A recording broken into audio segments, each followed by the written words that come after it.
Go ahead. All right. What's up, everybody? Welcome to the CEI Podcast. We're going to be talking about all things creative. Yeah, it's going to be a vibe. We're just going to talk. I guess I'm the first person since they said I should be the first person. This is Atlanta. This is Juan. So we're gonna talk. Who are you? I'm CJ. There you go. Yeah. Man. Yo, CJ, I got a question for you. Yeah, what's up? How would you describe your creative process? Oh, all right. Okay. Right So into it. yeah.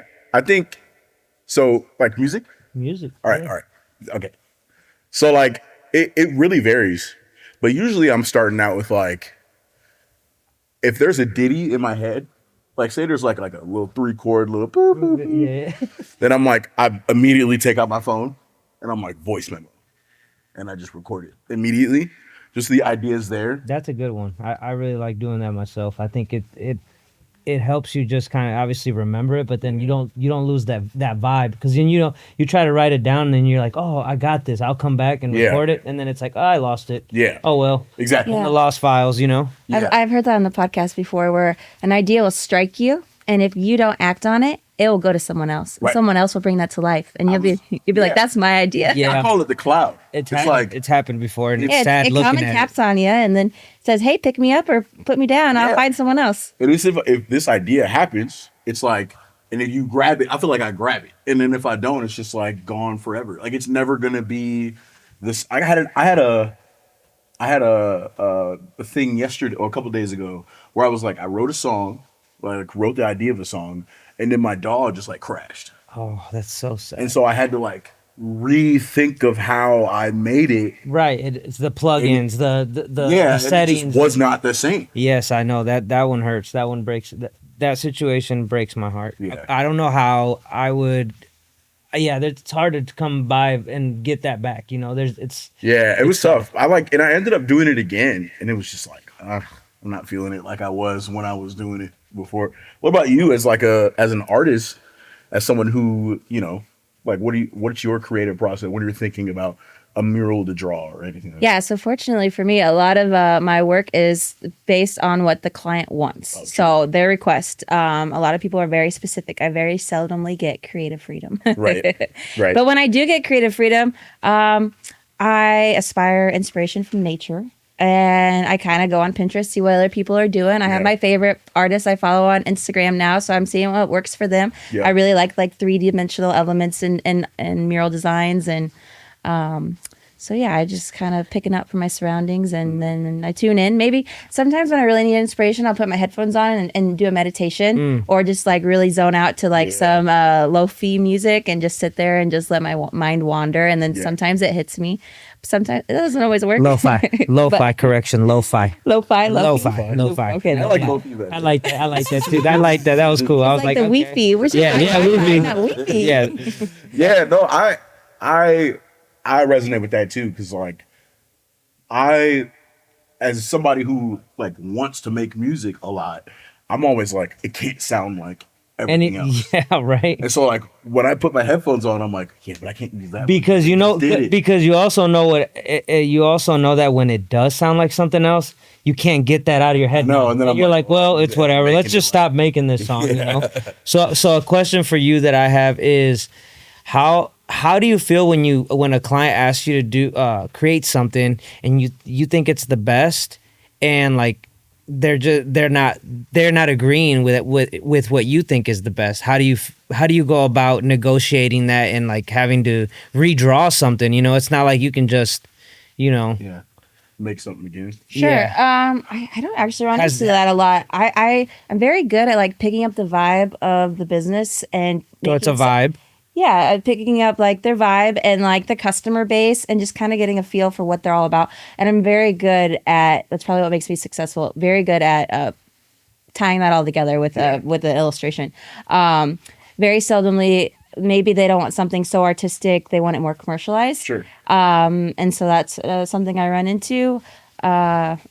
God, it would be really great to have more creative freedom and just like, I did a big piece in Rock Island, and for Arts Alley, it was they had over 400 people apply, and thank goodness I got that opportunity, because that's my first piece in my portfolio where I just got like creative freedom to do something that was my jam.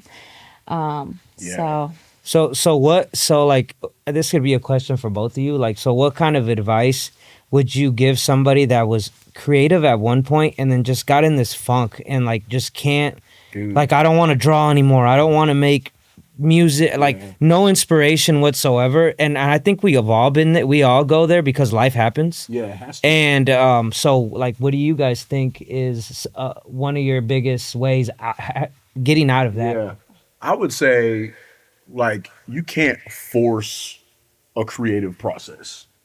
Like, at least for me, you Right. can't, like, I have to make this song, and you sit down at the piano and you just, like, force yourself to make a song. And if you do, I don't think it's going to be the quality that you want it Right. to. But if you let it happen naturally, like, there was a time, like, even recently, like, this whole summer, from, like, March to, like, maybe September, I didn't create anything. And Like- you need that time. You Like, need that time to just, like, I was gigging and I was doing shows. you want to and soak in learning- life. Yeah, You know and what I I'm was just like I was learning, standards and doing other things, and I just wasn't creating my own music. And then I just now sat down and like I got my 2 keyboards stolen. Oh wow, that's man. And so like, but it's crazy. I'm thinking about it like this, but I'm thinking of it kind of like a blessing in disguise because that stuff was so accessible to me. right. So I was like, I always had my keyboards, and I was just like, they're there. Now, I'll how do I make something music later. now? Yeah, right. And now I'm like, I can't make music. So I go to my job. Let's get and creative, right? I'm playing chords on like freaking. You value it more now Yeah, too. You're like, oh and my I'm like, god. oh, I could really create something, bro. I could really do something. So I'm going and I'm like actually making music from my computer, and then I'm like, oh, I have more ideas. I'm like, Yep. just started tapping in again. So I would say never force the creative process. yeah, for me, I lived through that. Like I went to art school right out of high school, and I was in it, and I dropped out, and then I decided maybe art wasn't for me, and I traveled and did all sorts of other things, and then it was like a calling inside of me. Like I just couldn't. I wasn't happy, and so I kept searching for the happiness. And inside of me, something says, you have to create, you have to paint, you have to do this. And so I listened and I made the decision and I just went for it. And I was like, I'm tired of like hearing that voice inside telling me to do it. I'm just going to freaking do it. Yeah. And that was life changing. What about you, Juan? Because I know like you produce music. Like you make the idea happen for other people. Is there ever a point where like they have the idea and you're just kind of not picking it up, or you're just kind of like, I don't, you know what I mean? I think it's also, it all has to do with like vibe again. Like I sense the vibe and I could just tell, this person doesn't really want to be here today. Yeah. So I can kind of tell. And then sometimes what I'll do in that situation was like, hey, you know what? We're just gonna redirect a different way. I'm like, hey, maybe we're not gonna do this today. Yeah. And they're just like, well, what are we doing then? Yeah. And it's like, hey, look, I got this beat that I made the other day. Check it out. Wow, that's cool. And you get that reaction, and you're like, oh, this is what we're making now. Yeah. It's now it's like, hey, I got a hook for this. All right, perfect. Let's lay it down. I'm big on like, I feel like music, capturing music is magical. To me, I feel like sometimes artists are in the booth and the ideas are flowing, and they're sometimes unsure of what they're gonna say or how they're gonna say it, right. And they go up there, they do it, and they're like, "Cut that! I'll do it again." But me, I'm well aware of what's going on, and I'm taking some of these like like these vocals that they don't want, and I'm storing them, and I'm like, these were good, and then by the time I go and I show them like, listen to this one. And they're just like, yeah, keep that one. I'm like, yeah, that was the first one you did. That was the first one you did. Yeah. Yeah, and they're like, that's the one you told me you didn't like. You know what I mean? So artists get so in their head. Man. Yeah. Like it gets so like cerebral. Like I'll be like, yeah, that was good. Let me do it like this. Let me do it like this. But people enjoy like originality. And if you like your first take could be your best one. Right. Have you ever had a moment where you have your lyrics on your phone and then all of a sudden you hit a button and then like, oh, where'd my lyrics go? Yeah, dude. And then and you're in the booth. Yep. And then they're like, CJ, you're up. What's going on? You know what's funny? And that you're like, the exact thing that happened like recently. Doesn't it hurt your soul? And it's just like, oh, I had this idea and I come up and I'm like, oh, and you're in there in the hot seat. You're trying to like come up with stuff. You're like, don't worry, guys, I got it. Come up with some random lyrics. Freestyle. I'm like, bro, that was hard. It's like, yup, I guess. Yeah, man, yeah. I know that happened to me one time too when I was I actually went to a pretty big studio in Atlanta. Yeah. And the engineer was recording, and then I was just like, "Yep, these just deleted," and everyone's just waiting on me. And this is paid time, like so man. you're paying a lot of money to be there already. So then out of nowhere, you're just like freestyle, and you just go with it and try to remember how you said it, but it's not the same. It doesn't feel the same. I got a question for the both of y'all. Has there ever been a time where someone, like a client or something, or like someone in general, has asked you to make this art or create this something, and it seems too crazy to do? Are you looking at me? Yeah. Part of my job, I was thinking about this earlier, is one of my skill attributes or personality attributes is problem solving. Yeah. So I did a piece for Rob Wolf, and that's what project I'm currently working on, is something for him. But he's got this billboard, and he wanted a Texaco man standing off the ground, but the legs weren't installed. So I had to size out the body of the Texaco man and then figure out how to proportionally make it look like he was legit, standing on the ground with these metal legs after we installed whatever. That was probably the craziest one. Yeah. He's got another like big Paul Bunyan head that he wants me to make like look proportionally standing on a wall, but yeah, there's all sorts of crazy things that have come What about you, about. Juan? Anytime was like with production or anything where it's like, I don't know if I could do this. Yeah, we've had a couple. I've had a couple situations like that happen, and you kind of get to a point where like the problem solving thing. I think that's something that I'm well aware of as well, and I will sometimes be like, maybe I'm not for you, but I know the guy that of what you're asking for. I know the guy. 100%. So let's not beat ourselves up right now, because I'm big on like the value of time. So like when we're here in the studio, I've been, from when I started, it was more like a hangout spot, and you're just kind of, I guess, like treating it as a hobby. But then when you're actually on the business side of things, I feel like you have to be on point because you only have a limited time with that person. So you're trying to capture as much as you can. So that's my biggest thing. Time is money. Yeah. I'll say, man, like those crazy. There was a time somebody asked me, like, hey, we want you to, help write our track, whatever. I'm like, okay, cool. And they're like, we want like a full orchestra. And I'm like what? Like an with like that. What do Like, mean you want by me to bring all the instruments in? Yeah. And they were like, we heard you could play all the instruments. I'm like, which is not true. And they're like I could play a lot of them, but not all of them. And they're like, we want you to bring in of all these instruments, and we want you to record it like Bittersweet Symphony. Like, we want you to like just do the whole thing. And I was like, that's not. But I didn't say like it wasn't possible.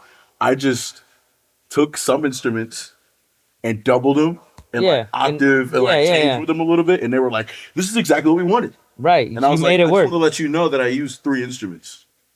Well, if you remember when we did the trumpet for Mercado's theme song, you had made that suggestion when I was mixing the trumpet down, and he's like, and we were talking about like we should stack this. Yeah. And we just changed the octaves, and it sounded like there was 3 people. That's what I'm saying, dude. We had the low, the mid, the high, and there you go. It's a trio. Yep. But I think as far as like ideas go, with people that want to use your creativity for ideas, they look to you. They're like, here's what this is. Right. We want this to happen. We don't know how it's going to happen, and we don't know what it takes to make it happen. Right. But we know that you have the expertise to get it done.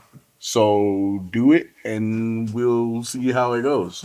And so then I was like, all right, we're going to make this smarter, not harder. We're going to make this as easy as possible while it's still being good quality, Okay, so we were kind of talking about this earlier. Quick question about AI and art. How do you feel about that? What pros and cons? Yeah, I see it a lot with murals. Just like they straight up generate an AI image and paint it, and you could tell it's AI, and you'll be like, hey, that's AI, man. And he's like, no, I totally came up with this. And you're like, there's no way you came up with that. Bruh, it's crazy. Dude, at least like if you use it, at least have the courage to say you use it. Yeah. Right. Don't like try to hide it. For sure. And that's like weird. Yeah. Right. I'm like, there are people, this is funny.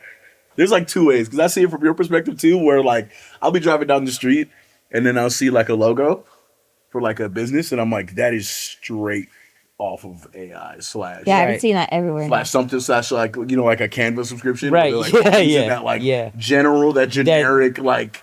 Right. And I'm like, I've seen 3 people with this same, Yeah. or I think one thing that it can be a helper, because you might not be able to think of that. Like, you could go on Canva or whatever it is that you're using, and you could draw it up for yourself real easily, and then bring it to an artist like yourself and be like, this is kind of what I'm thinking, but don't not exactly like that. You know what I mean? To have a foundation with it. I know guys that like, and what's that? There's one plugin where you can find like a melody, and like it just gives you a little melody, and then you just expand off of that rather than just like finding something on AI. Because there's people that will write their lyrics on Chat GPT. That's Right. insane. We were talking about that. And I'm before.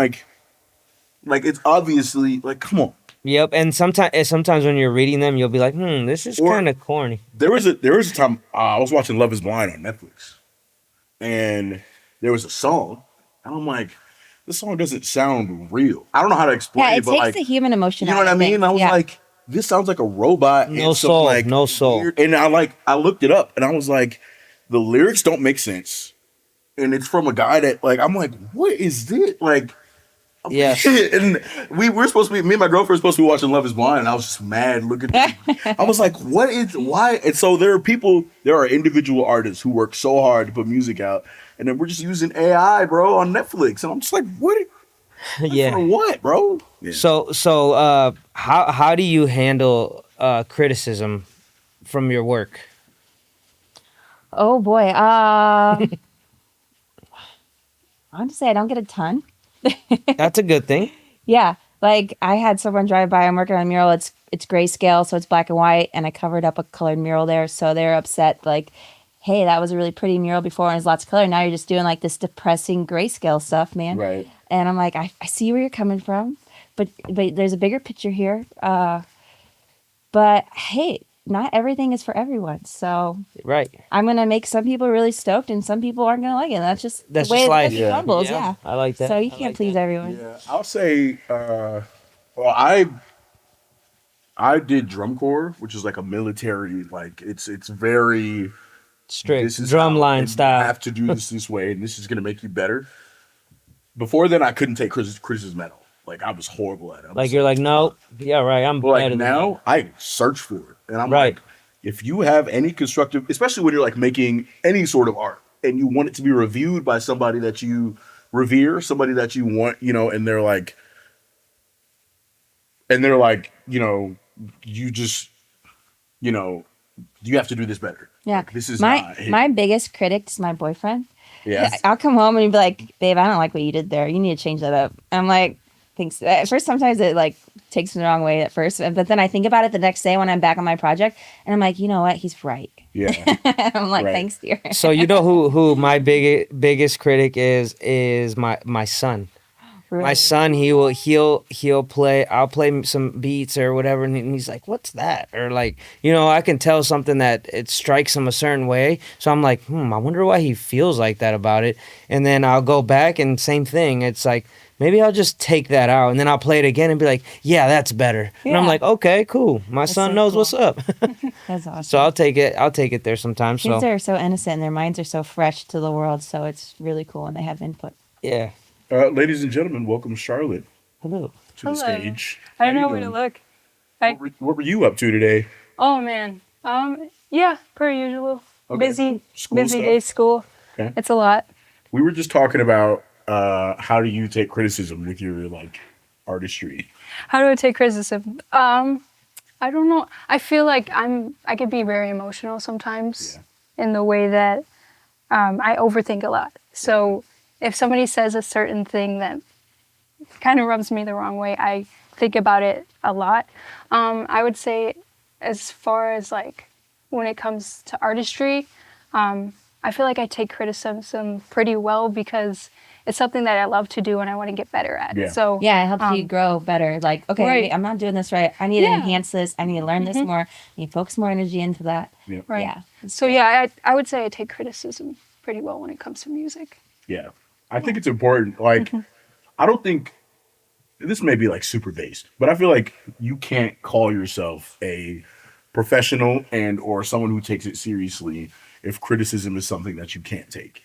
Like, I think it's very important that Yeah, like it's a good skill. like you have to have those skills to be able to, you know what I mean? Even if it's something that you don't necessarily agree with. Like, a guy will come to me at a show and he'll be drunk out of his mind, and he comes up to me and he's like, yeah, I just didn't think that was, wasn't very good. And I'm like, I mean, okay. Okay, whatever. You know what I mean? Like, all right. Like, but like me before, when I couldn't take criticism, I'd be like, dude, what do you talk? You come up and play then, I feel like I deal with that also. Like, I at barber college, I teach at a barber college. So like, I have students that are somewhat, seasoned when they come into school and been cutting before they start.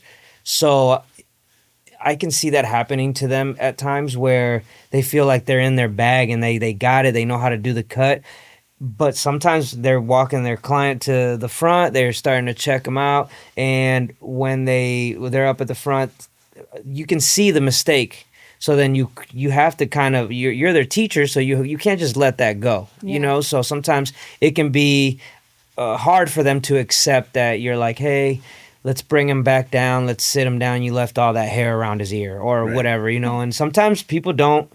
They instead of saying, "Oh, thanks, man, I appreciate that." No, you could just they're walking back with the I'm like, "Hey, man, that's only going to affect you." Right. It's you just got to have a positive attitude when it comes to that, because sometimes it can go, it can go far off and now that person's never going to come back to you just for that one little thing. And I think it depends on how you grow up too. Like for me, like my mom, she's a musician. She sings. So for me, I feel like I've been used to getting criticized about the way that I do certain things artistically. So yeah, I think also like how you grow up plays a big factor. Yeah, I mean, I guess that's true as well. Like, with my family, we're very critical. Like, we will watch national anthems like on TV. We'll be like, that wasn't good, or she shouldn't have done that. She shouldn't have gone up. She should have just stayed and done it regular. Like, I was doing that at 5, man, and we were just like critiquing national anthems and critiquing American Idol and stuff like that. So like I understood like kind of what I was supposed to do just based on how I grew. So I guess, yeah, that does have a big, yeah, for sure. Cool. CJ, what are you working on right now? Okay.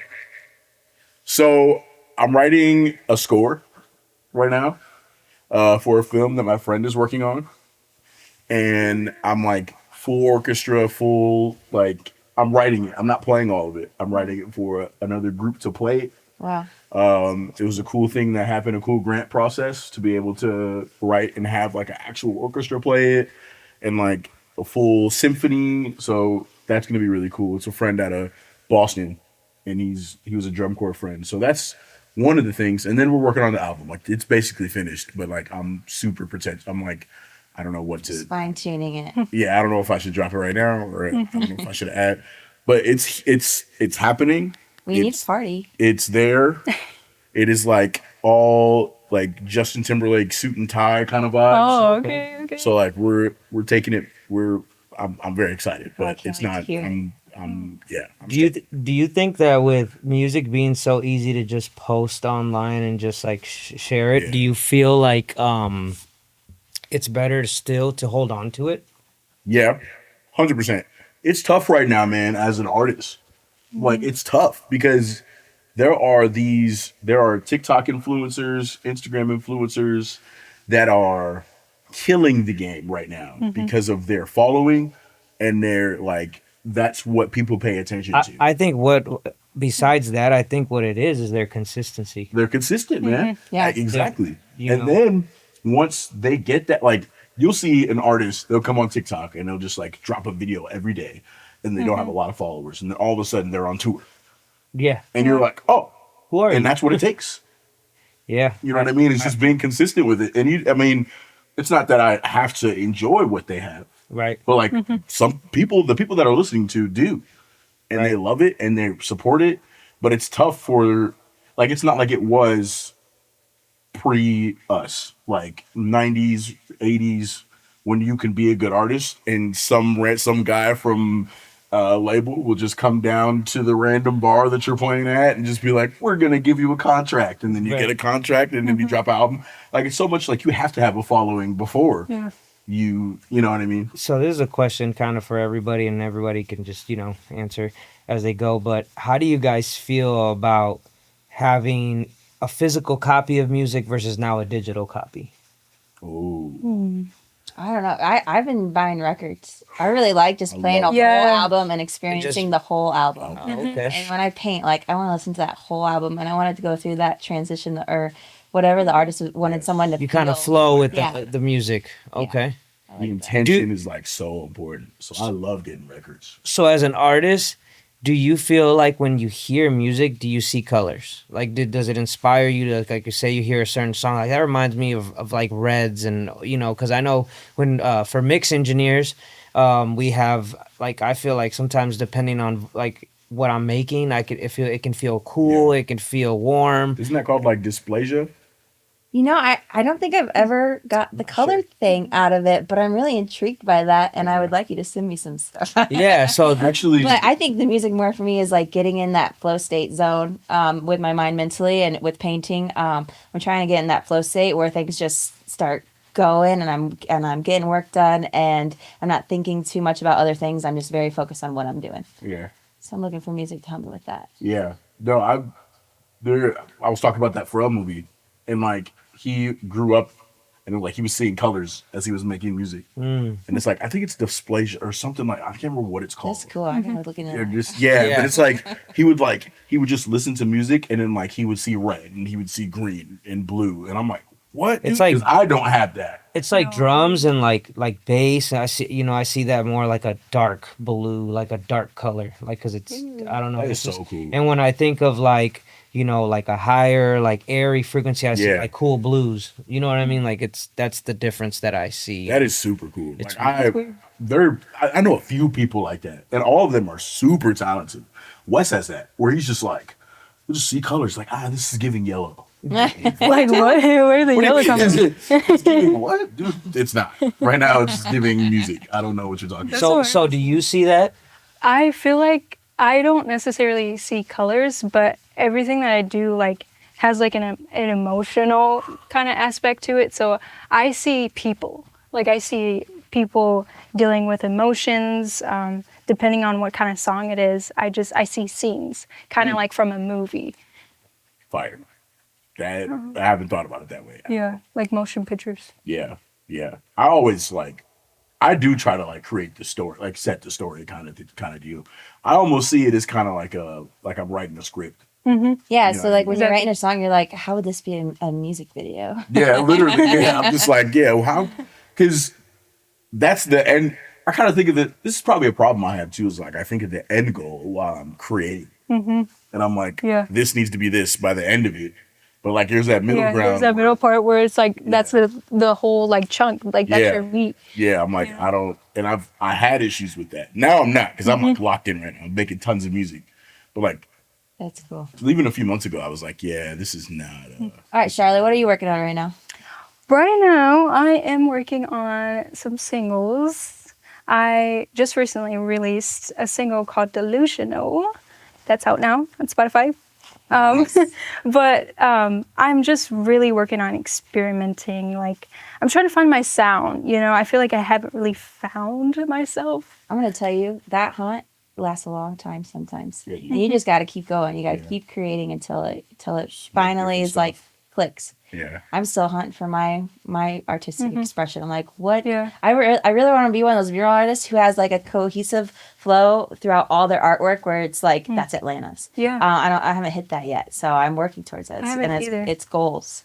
Always growing. I would say the hardest part for me is, I don't know, I feel like kind of dealing with those little bumps along the road of like, when you're writing a song and you're stumped, you're like, I don't know where I should take this. Like, I have no idea. There's so many possibilities. And that's the thing that's so cool about being an artist, is that there's so many possibilities. Yeah. And it's endless. But it's just like finding something that represents you. So you jump on that TikTok game? There you go. I mean, 'Cause that- you that- know, a little that bit find- here and there. Finding that consistency and creating that presence, that helps you like, okay, what can I do today? Or if you have like a list of songs and you haven't touched one in a while, maybe like if there's a day you don't know what to do on TikTok, you're like, oh, let me look back on that song that I was singing about a while ago. Let me bring that to life. Let me put some love back into that. Yeah. I don't know. Maybe that would be a good direction. Well, here's a question, That's and this is for all you guys. When you have an idea and like you hit a sort of a block and you don't know how to continue, do you just stop and put it away, or do you keep trying to figure it out? I feel like I'd come to a stopping place because I get frustrated, Yep. you know? Or I'll like ask somebody else, like Juan, like when we work in the studio, we always bounce off of each other. Yeah, I feel like sometimes I look at it as sections. Like when you're trying to like a band, you know, you have your drums, you have your guitars. So I stop. I'm like, okay, well, I'm just working on the drums right now. Right. I'm gonna leave. Then I'm stopping here, and I will. Then when I come back, I have all this drum section. I'm like, wow, now these synths can go on top of it now. Right. You know what I mean? So those are things that how I like to do that. Just break it down and then come back to it.